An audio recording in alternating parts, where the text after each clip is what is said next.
Hello everybody, this is King Cat, and today we are going to be doing episode 16 of our survival series, Felidacia.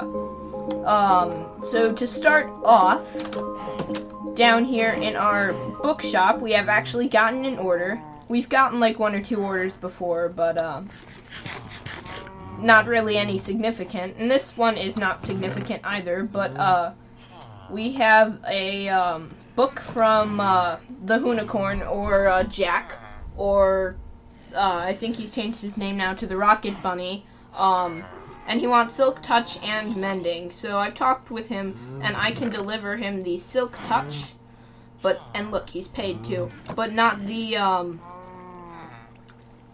Mending right now. So what I am going to do is, I think we have a Silk Touch book right here in the Tool Enchants. Yes, we do. So I'm going to grab one of those, and we can deliver it right to the Rocket Bunny's house, which is right over here with the big tall snow thing that he's working on. And yeah, so over here he seems to have a lot of diamonds. I'm not sure what these are, but let's write him a book and quill, and let's say, Dear the _ Rocket, really messing up my typing, the Rocket Bunny, here is your Silk Touch book.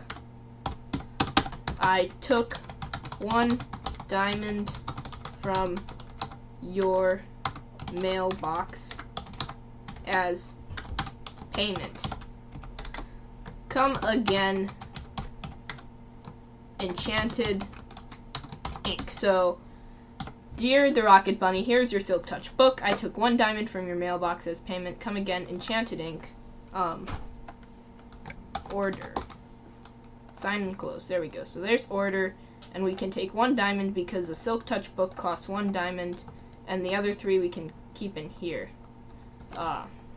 And let's also put Silk Touch in there.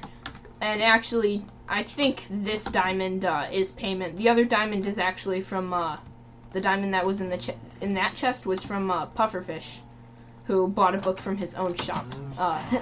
So that makes 2 diamonds total, which means that's 1 to Pufferfish, his payment, and then 1 to me. So I will just take this diamond and put it into my item sorter, which is what I would like to show you guys next. So I have been working on the item sorter. We began in the last episode, or finished in the last episode, and prettying up the area around it and the armor stand switcher and whatnot. So if we come have a look-see down here,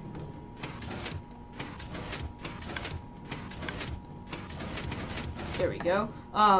I actually did change the way the items are transported up. It now uses a minecart because the item elevator I was using before was not working very well. So when we put the diamond in the chest, our little minecart will get stopped, picks up the item and takes it to the top.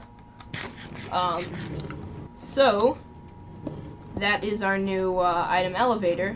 But more importantly, this is the entire item sorting system done, and I have been using it, and I have to say I am really, really happy with the way this turned out.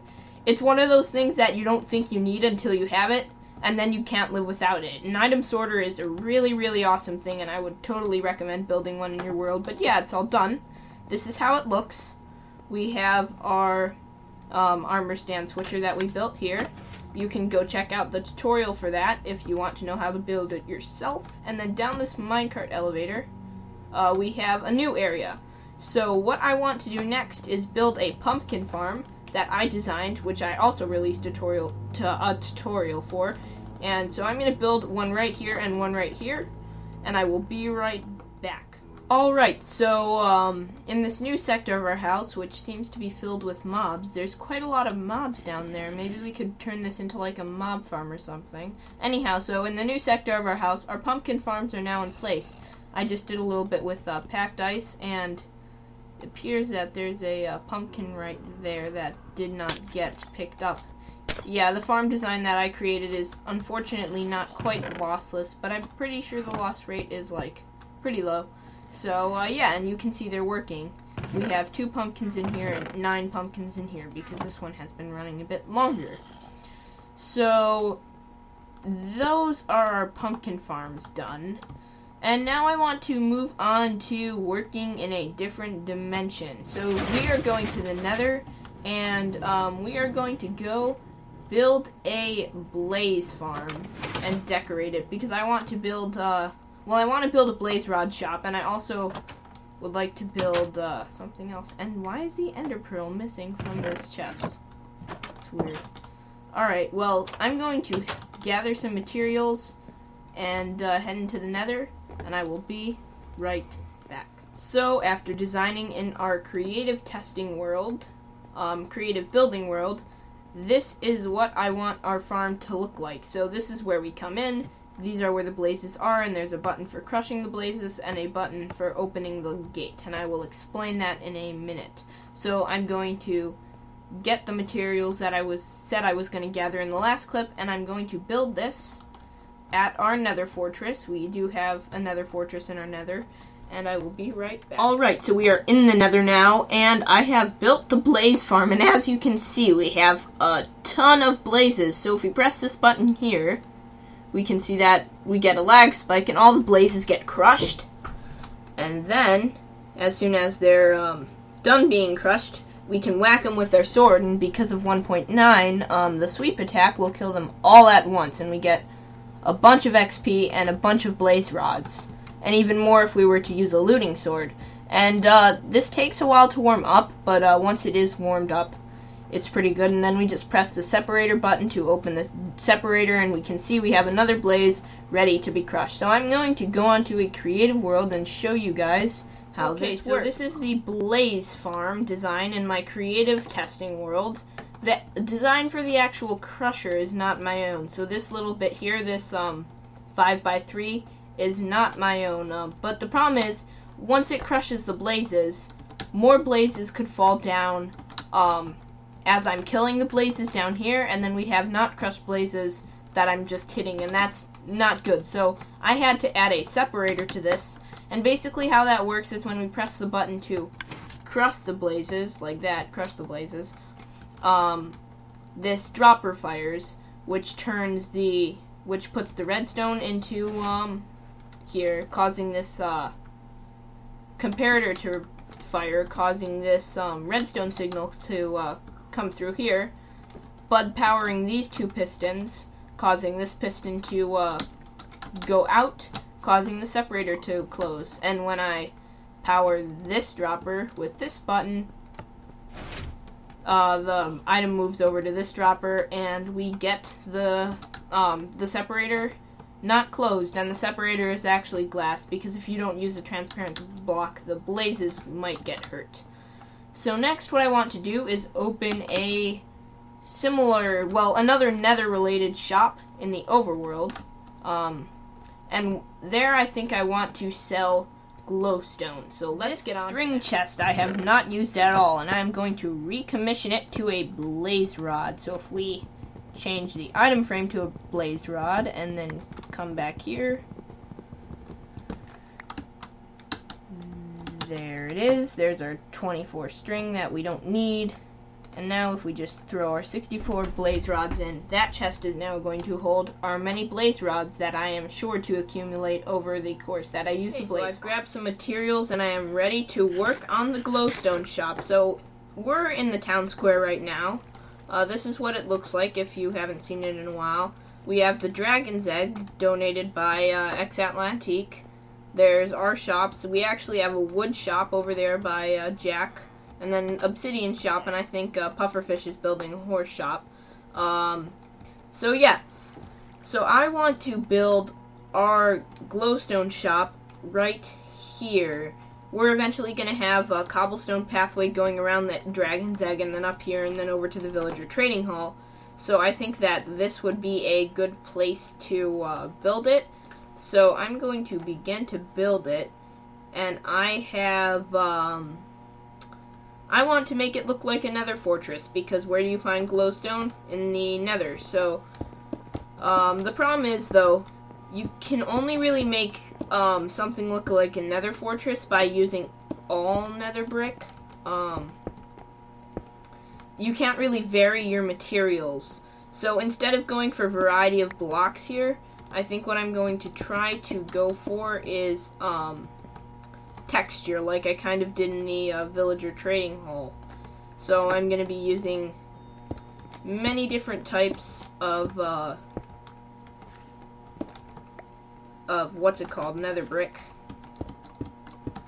And let's go sleep. I think there's a bed somewhere close by. Let's just go home. Let's tell him sleep. So yeah. I've been farming a lot of dark oak wood. Well, I farmed a little bit of dark oak wood. I planted like one tree. And the problem with dark oak wood is you get back virtually no saplings. It takes 4 saplings to grow a tree, but you don't normally get 4 saplings back. So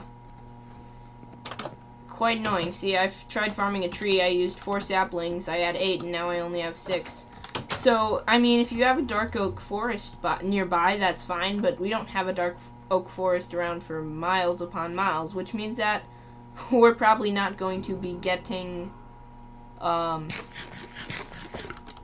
lot of dark oak trees. See, I was lucky that time. I got 3 saplings back, but it's still a loss overall, and yeah, it just doesn't... very annoying to farm them. So if we continue on building, we're going to have nether brick slabs along here. Why does that not make a noise? That's weird. And then that will be the entirety of our building. Now we just have to put nether brick stairs like that. We can reach. And there we go, and that's one side of our little shop done. So I'll do the same thing on the other sides. I guess I can keep doing it. So I want to sell, I think, like 20 glowstone for a diamond. I think that's a pretty fair price. I know Jacker, the Hoonicorner, the Rocket Bunny, is over there, and he says that he would be an eager customer to my shop. So that's a good thing. It appears we are running out of materials, though. So I've been smelting some netherrack at my house, and we'll probably go back and grab some of that in a minute.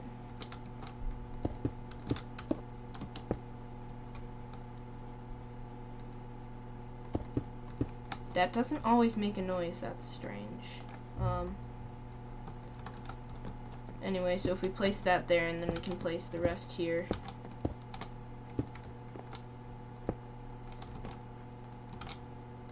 Yeah, that doesn't make any noise. That's really, really strange. Must be a bug. Anyhow, so I'm going to go get some of the materials that I need, and we're going to finish up building. Okay, so after a lot of running back and forth and trying to get more nether brick, the shop is finally pretty much complete. This is what it looks like. I like it, I think. It has a interesting kind of texture. And, so yeah, it looks like a nether fortress, and when we come here, we have a sign that says glowstone cheaper than light, and we come inside, and now if we just place our glowstone block to light up the inside here, put the chest down here, and, put a sign on the chest that says glowstone is, we can say 20 glowstone per diamond. There we go. So that is our entire shop complete. Now all we have to do is stock it, and hopefully we can be getting some, making some profits. So if you've seen my videos before, you should probably know that I like to avoid dangerous situations mostly. So I don't want to go into the nether to get glowstone. Instead, ooh, we have a new villager. Please be mending. Come on, be mending. Fire aspect 1. Goodbye, Mr. Villager. If you can hear the villagers getting hurt down there, that's the villagers who are getting killed by my killing mechanism cactus down there. But anyway, so if you didn't know, clerics, the cleric villagers, actually sell glowstone. So I've been saving up on my emeralds, and he's probably gonna say we can't buy anymore after a certain point. Let's get our tools out that have mending on them so we can heal up. And let's buy ourselves some glowstone. Gee, that wasn't very much. Will you evolve? Okay, good. So he's letting us buy some more glowstone. So if we buy some more glowstone... He doesn't seem to want to offer very much, does he? Alright, well I'm gonna play around with this villager for a bit, maybe trade some other stuff, because I do have some rotten flesh, and grab some glowstone. Okay, so after trading with the villager a bit, I managed to get 60 glowstone, which we can put in the chest right here. And there we go. So there we go, so 20 glowstone, and hopefully we can make a bit of a profit off our little glowstone.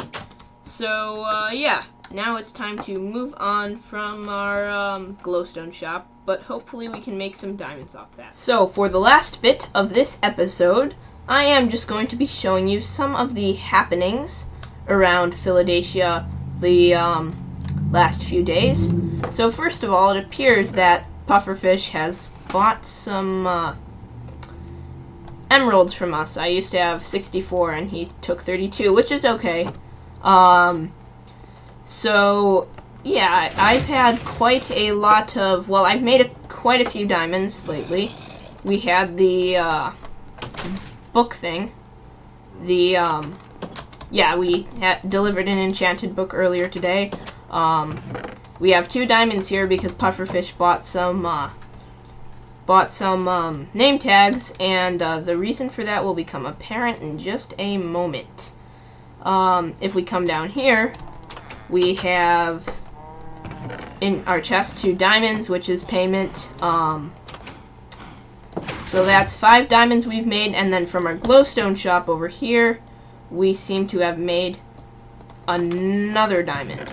Unfortunately, we will be parting with these diamonds all too quickly. So the town square seems to be shaping up a bit. We have our enchanted shop and our glowstone shop, but we also have a wood shop, an obsidian shop, and I think this is a horse shop, though it's not finished yet. This is like a poll kind of vote, and you should be able to win prizes. I'm not sure what Pufferfish is going to do about that. And then finally, the big one over here is this is an end shop, and we can see Pufferfish over there, and he's kind of just dancing around. So this end shop I helped Pufferfish design. He was kind of bored, and he's like, oh, I don't really build my end shop. So I helped him out a bit, and we designed this, and I have to say, it looks very good. He's got a zombie up there, as you can see, and yeah, the zombie is, he used the name tag to name the zombie. So if we come in here, he is selling basically anything you could find in the end, including a dragon's head, which is what we are going to be parting diamonds with. Pufferfish is selling us a dragon's head, and we will be paying him 15 diamonds, as you saw on the sign for that. Come back, Pufferfish.